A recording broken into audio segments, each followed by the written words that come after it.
কিছু মানুষ আমাকে প্রশ্ন করে যে তুমি জীবনে যা হারাইছো তার জন্য তুমি আফসোস করবা। তো ওই মানুষের উদ্দেশ্যে কিছু কথা বলি।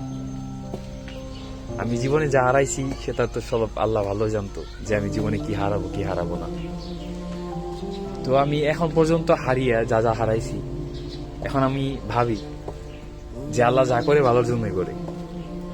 আমি সেই সব জিনিস হারিয়ে অনেক সুখী আছি, এবং এখন যে জিনিস আছে নিঃসন্দেহে তার থেকে উত্তম কিছু এখন আমার আছে। নিঃসন্দেহে তার থেকে 1000 গুণ ভালো জিনিস এখন আমার কাছে আছে। আলহামদুলিল্লাহ। এইসব কথা তাদের জন্যই যারা আমাকে বলে তুমি যা হারাইছ তার জন্য তুমি নিঃসন্দেহে আফসোস করবা, তুমি একদিন অনেক আফসোস করবা। আমার জন্য সেই সব জিনিস খারাপ অমঙ্গল ছিল, এই জন্য আল্লাহ আমার কাছ থেকে সেগুলা তুলে নিছে। আমার কাছে যা যা ছিল হয়তো কারো কাছে সেগুলা অনেক ভালো হবে, আমার জন্য ভালো ছিল না, এই জন্য আমার কাছ থেকে আল্লাহ তুলে নিছে।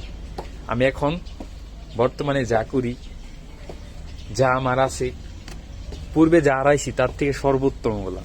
আলহামদুলিল্লাহ, ভালো, অনেক ভালো। আফসোস না, অনেক ভালো লাগে যখন ভাবি যে আমি কি হারাইছি আমার জীবনে। ভাবতেও ভালো লাগে যে কি হারাইছি, হারিয়ে অনেক ভালো আছি। আলহামদুলিল্লাহ, অনেক ভালো আছি।